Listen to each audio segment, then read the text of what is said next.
votre premier métier, entre guillemets, c'est instituteur à l'école Massias, 1958. Oui, j'étais instituteur à Châteaudun-du-Rumel. Et là, j'étais instituteur pour des enfants entre 4 et 8 ans. Et c'était tous des Algériens, des musulmans. Et j'ai gardé un souvenir magnifique de cette période parce que les enfants m'ont appris beaucoup. Vous savez, l'intelligence, quelque chose qui nous appartient à tous. L'intelligence, c'est un petit peu comme les muscles d'un être humain. Et si on les travaille pas, les muscles, on n'en a plus. Et l'intelligence, ça se travaille. C'est pour ça qu'on dit que quelqu'un est plus intelligent, c'est parce que la connaissance est plus importante. Mais l'intelligence est donnée à tout le monde, sans exception. Mais si on la travaille pas... Et vous aidiez ces enfants à travailler leur intelligence en tant qu'instituteur. Oui. Et comment ça se passait, une journée d'Enrico Macias, instituteur, la classe d'Enrico Macias? Comment ça se passait? Mais la classe, c'était le programme de la classe, c'était un programme global. C'est-à-dire qu'on apprenait tout en même temps. Je leur apprenais tout en même temps. J'écrivais, par exemple, je prenais un verre parce que j'avais un cahier journal et qui me dictait les leçons que je devais leur apprendre, leur enseigner. Et donc je prenais ce jour-là, c'était le maître a cassé un verre. Je prenais un verre, je le cassais, c'était facile. Là, tout le monde levait le doigt. Que fait le maître?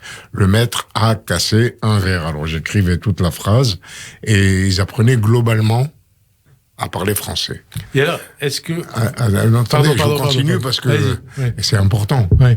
Et un jour, c'était le maître regarde une image. Et j'avais collé des images partout. Et j'arrivais pas à me faire comprendre. J'ai pas trouvé le moyen de vous faire comprendre. Le moyen de me faire comprendre. J'ai pas trouvé la comédie que je devais faire pour me faire comprendre. Et là, pendant au moins 1 heure, j'ai pas eu de réponse, aucun doigt ne s'est levé, et je me suis dit, ça y est, je suis foutu, ça va pas aller. Parce que quand on lève un doigt, même si on dit une bêtise, ça entraîne des réponses. Alors, moi, j'allais de droite à gauche, au fond de la classe, je m'agenouillais, je regardais l'image et tout ça. Finalement, il y en a un qui lève le doigt. Il dit, alors, qu'a fait le maître? Il dit, le maître fait des kilomètres.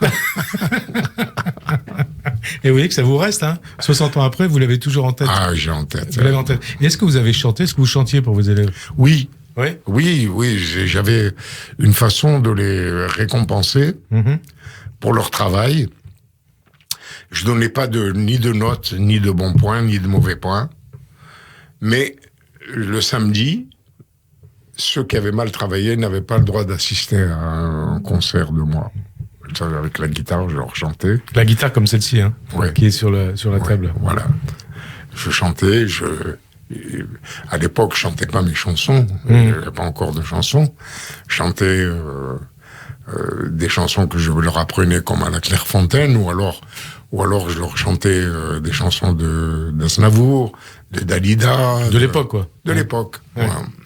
Et vous saviez, vous doutiez pas, à l'époque, qu'Aznavour, Dalida, que tous ces gens-là, vous alliez les connaître ensuite, et que vous seriez à leur niveau, que votre carrière durerait aussi longtemps que 60 ans après, Enrico Macias serait toujours dans le circuit. Je pouvais pas me douter de ça. Non, je pouvais pas. Parce que vous savez, quand vous cherchez à le faire, ça n'arrive pas. Et ce genre de choses, ça n'arrive que si vous êtes complètement indifférent au calcul d'une carrière. C'est-à-dire, j'aimais tellement la musique. La musique, c'était tellement une passion pour moi que à chaque jour que je chantais, ça suffisait la peine. Ça suffisait.